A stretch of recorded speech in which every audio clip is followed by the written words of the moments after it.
Charles Bronson was born Charles Dennis Bukowski on November 3, 1921, in Ehrenfeld, Pennsylvania. The son of Lithuanian immigrants, he was one of 15 children in a family that struggled with poverty. His father died when Charles was only 10, forcing him to work in the coal mines to support his family. This grueling labor in harsh conditions shaped the toughness and resilience that would define both his character and his screen presence. Despite these early hardships, Bronson developed a quiet determination and a work ethic that would serve him throughout life. His upbringing instilled in him a stoic, self-reliant persona. Military service and artistic ambitions. During World War II, Bronson served with distinction in the United States Army Air Forces as a tail gunner in the Pacific Theater. He flew over 25 missions and was awarded a Purple Heart for wounds sustained in combat.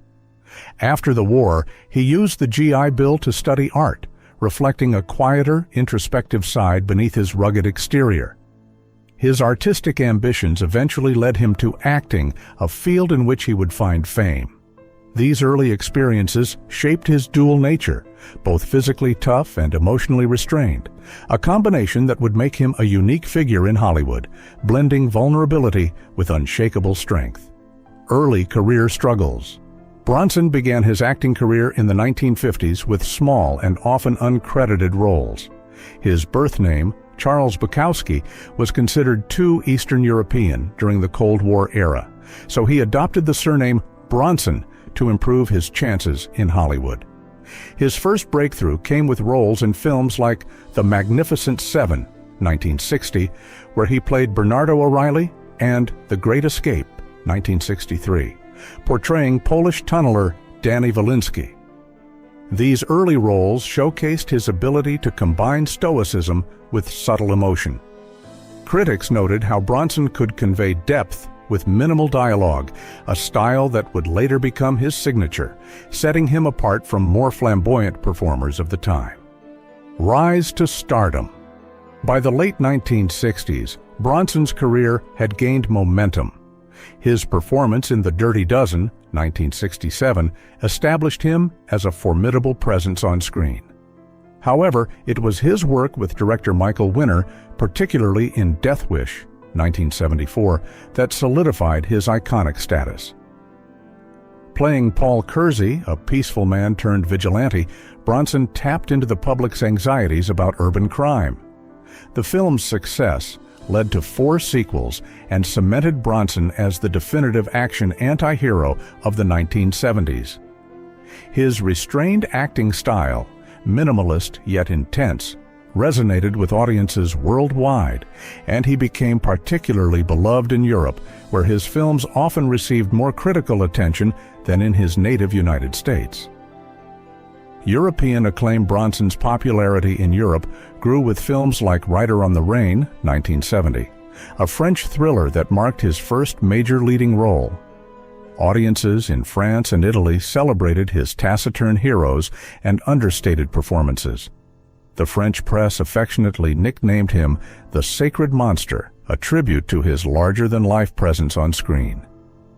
These international successes demonstrated Bronson's global appeal and revealed that his silent, stoic style could transcend cultural boundaries.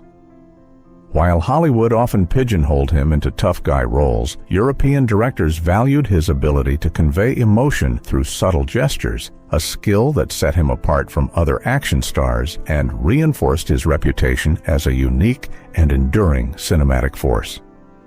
Personal life and first marriage.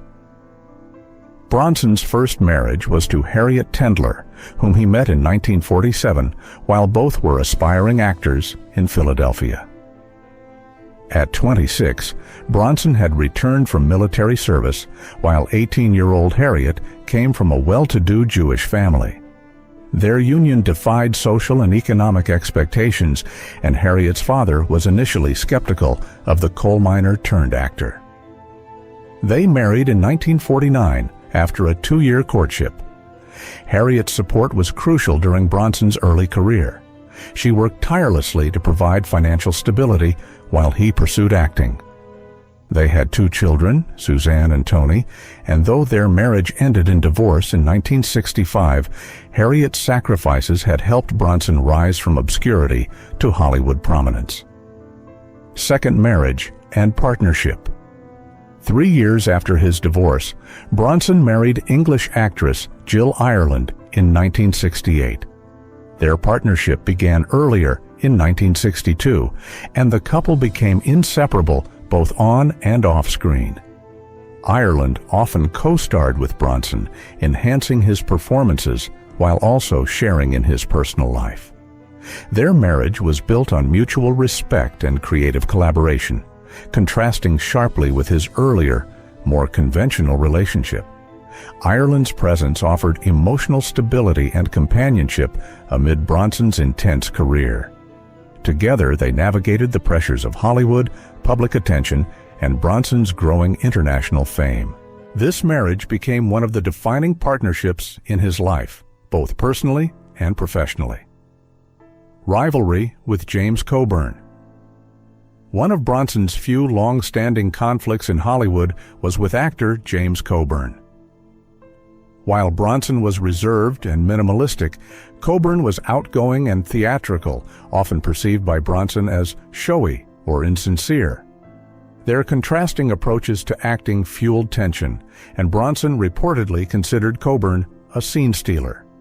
Stories of a Hollywood party insult in the 1970s, where Coburn allegedly mocked Bronson's stoic style, further intensified the animosity. The two never worked together again after The Magnificent Seven. Bronson quietly yet firmly expressed his disdain, reportedly calling Coburn fake in private. This feud reflected deeper differences in personality and philosophy, highlighting Bronson's preference for authenticity and simplicity over Hollywood polish. Action icon of the 1970s and 1980s. Throughout the 1970s and 1980s, Bronson became synonymous with gritty, action-packed films. He starred in Hard Times, 1975, Breakheart Pass, 1975, The Mechanic, 1972, and 10 to Midnight, 1983.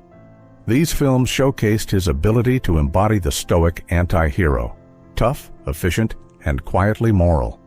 Unlike many contemporaries, Bronson conveyed emotion with subtle gestures, a glance, or a clenched jaw. His style resonated with audiences tired of flamboyant, exaggerated performances. In Europe, he enjoyed even greater acclaim than in the United States, often considered a legend.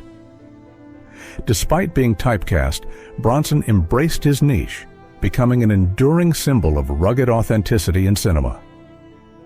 Later, career and television work. In his later years, Bronson transitioned to television movies and smaller film roles, many produced by the Cannon Group. While his roles became fewer, his screen presence remained magnetic. He reprised notable characters, including Police Commissioner Paul Fine in Family of Cops 3. Under Suspicion, 1999, demonstrating enduring appeal even as Hollywood evolved. His later work reflected a more reflective stage in his life. He became increasingly private and selective about projects. Despite aging and declining health, Bronson maintained the same minimalistic intensity that defined his career. These final roles allowed him to leave a lasting legacy, bridging his classic action persona with more nuanced dramatic work. Health challenges and death. Charles Bronson passed away on August 30, 2003, at Cedars-Sinai Medical Center in Los Angeles, California, at age 81. The official cause of death was respiratory failure due to metastatic lung cancer. Secondary conditions included chronic obstructive pulmonary disease, COPD, and congestive cardiomyopathy, both of which further compromised his health.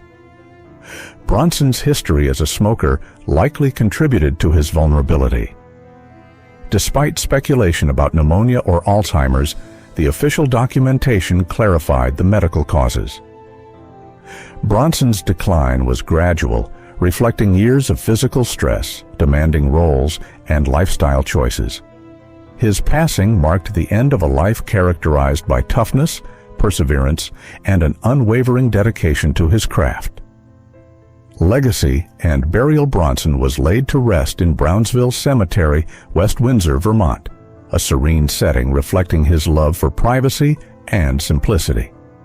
He had long maintained property in Vermont, enjoying time away from Hollywood's glare. His burial symbolized a life that balanced international fame with a grounded personal sense of peace. Charles Bronson's legacy extends beyond his on-screen persona. He remains an emblem of stoic resilience, dedication, and the power of understated performance. Both in the United States and abroad, audiences remember him as the archetypal tough hero, a man who embodied strength, authenticity, and quiet determination. His career continues to inspire actors and fans alike.